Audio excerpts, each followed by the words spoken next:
Assalamualaikum warahmatullahi wabarakatuh. Perkenalkan, nama saya Siti Fatimah dari Prodi Komputerisasi Akuntansi STIM Krasna Karawang. Saya akan menjelaskan sedikit mengenai pajak penghasilan. Pada hakikatnya, pajak merupakan bagian dari hak dan kewajiban hidup sebagai warga negara di Indonesia. Ada berbagai jenis pajak, seperti pajak penghasilan atau PPH, pajak pertambahan nilai atau PPN, pajak penjualan atas barang mewah PPNBM, bea materai BM, pajak bumi dan bangunan PBB.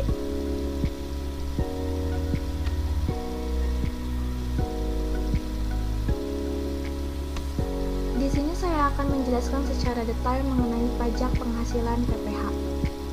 Di sini ada pengertian, ada subjek dan wajibnya, perbedaan subjek pajak, ada jenis PPH, dan dasar pengenaan pajak.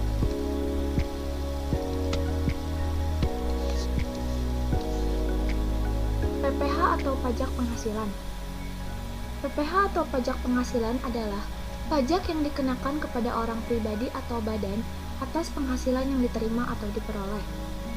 Penghasilan yang dimaksud dapat berupa keuntungan usaha, gaji, honorarium, hadiah, dan yang lainnya.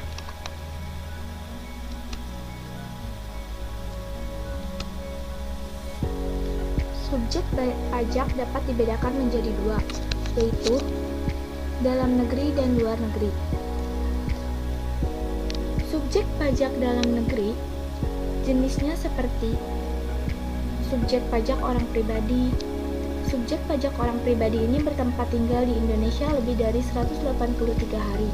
Tidak harus berturut-turut dalam jangka waktu 12 bulan atau 1 tahun.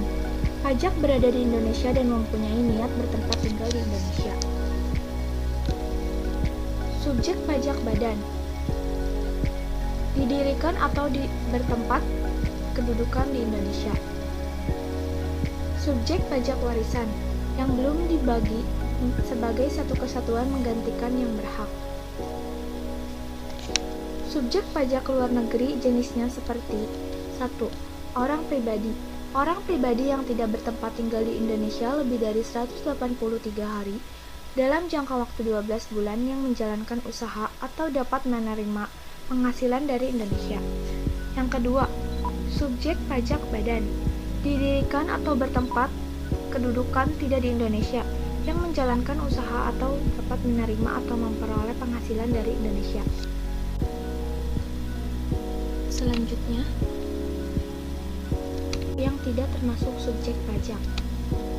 Yang pertama, Badan Perwakilan Negara Asing. Yang kedua, pejabat perwakilan diplomatik atau pejabat lain dari negara asing dan orang-orang yang diperbantukan kepada mereka yang bekerja dan bertempat tinggal bersama mereka.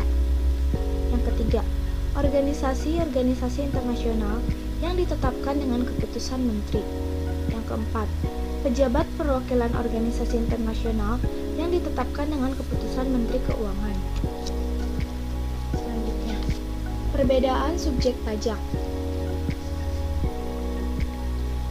Perbedaan subjek pajak dibagi menjadi dua, yaitu dalam negeri dan luar negeri. Yang pertama, saya akan membahas dalam negeri. Subjek pajak dalam negeri dikenal pajak atas penghasilan baik yang diterima atau diperoleh dari Indonesia maupun dari luar Indonesia. Perbedaan subjek pajak dibagi menjadi dua, yaitu dalam negeri dan luar negeri. Yang pertama, saya akan membahas dalam negeri. Subjek pajak dalam negeri dikenal pajak atas penghasilan baik yang diterima atau diperoleh dari Indonesia maupun dari luar Indonesia. Subjek pajak dalam negeri dikenai pajak berdasarkan penghasilan neto dengan tarif umum. Subjek pajak dalam negeri wajib menyampaikan surat pemberitahuan tahunan atau SPT pajak penghasilan sebagai sarana untuk menerapkan pajak yang terutang dalam suatu tahun pajak.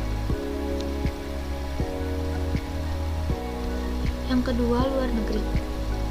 Subjek pajak luar negeri dikenai pajak hanya atas penghasilan yang berasal dari sumber penghasilan di Indonesia. Subjek pajak luar negeri dikenai pajak berdasarkan penghasilan bruto dengan tarif pajak sepadan, alias tarif tunggal terhadap semua objek pajak berapapun nilainya. Subjek pajak luar negeri tidak wajib menyampaikan SPT pajak, karena kewajiban pajaknya dipenuhi melalui pemotongan pajak yang bersifat final.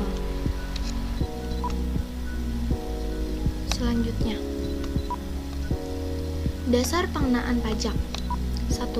Penghasilan kena pajak atau PKP untuk WP dalam negeri dan BUT.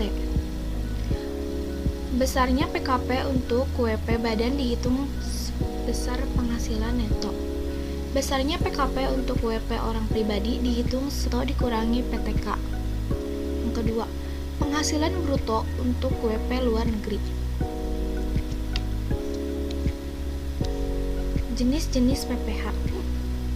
Yang pertama, PPh pasal 15. PPh pasal 15 adalah pajak penghasilan yang dikenakan atau dipungut dari wajib pajak yang bergerak pada industri-industri tertentu yang ditetapkan oleh Undang-Undang PPh. Yang kedua, pasal 19.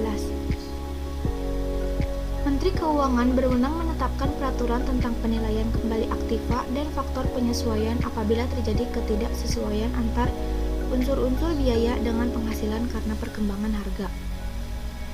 Atas selisih penilaian kembali aktiva, sebagaimana dimaksud pada ayat 1 diterapkan tarif pajak tersendiri dengan peraturan Menteri Keuangan. Sepanjang tidak melebihi tarif pajak tertinggi sebagaimana dimaksud dalam pasal 17 ayat 1. Yang ketiga, yaitu PPh pasal 21. PPh pasal 21 adalah pajak atas penghasilan berupa gaji, upah, honorarium, tunjangan, dan pembayaran lain dengan nama dan dalam bentuk apapun, sehubungan dengan pekerjaan atau jabatan, jasa dan kegiatan yang dilakukan oleh orang pribadi subjek pajak dalam negeri. Yang keempat yaitu pasal 22. PPh pasal 22 adalah pajak penghasilan yang dikenakan kepada badan-badan usaha tertentu, baik milik pemerintah maupun swasta yang melakukan kegiatan perdagangan ekspor, impor, dan reimpor. Yang kelima yaitu pasal 23. PPh pasal 23 adalah pajak penghasilan yang dikenakan atas modal, penyerahan jasa, atau hadiah dan penghargaan, selain yang telah dipotong PPh pasal 21. Yang keenam adalah pasal 24. PPh pasal 24 adalah pajak yang dibayar atau terutang di luar negeri atas penghasilan dari luar negeri yang diterima atau diperoleh wajib pajak dalam negeri. Yang ketujuh yaitu PPh pasal 26. PPh pasal 26 adalah pajak penghasilan yang dikenakan atas penghasilan yang diterima wajib pajak luar negeri dari Indonesia.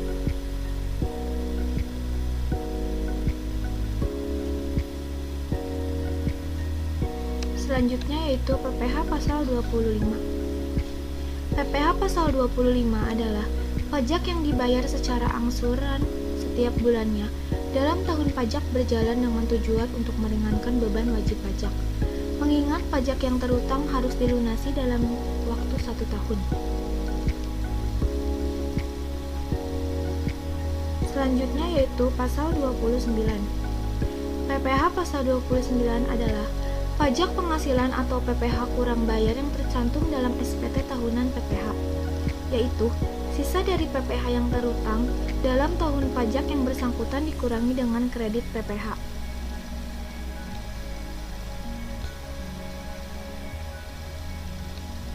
Selanjutnya yaitu pasal 21 atau 26. PPh pasal 21 atau 26 adalah pajak atas penghasilan berupa gaji, upah, honorarium, tunjangan, dan pembayaran lain dengan nama dan dalam bentuk apapun sehubung dengan pekerjaan atau jabatan, jasa dan kegiatan yang dilakukan oleh orang pribadi, subjek pajak dalam negeri, dan subjek pajak luar negeri. Kemudian ada pasal 23 atau 26. PPh pasal ini adalah pajak penghasilan yang berasal dari transaksi badan usaha pengusaha kena pajak atau PKP maupun non-PKP dengan perusahaan terkait jenis transaksi tertentu sesuai ketentuan Undang-Undang Pajak Penghasilan UU atau UU PPh.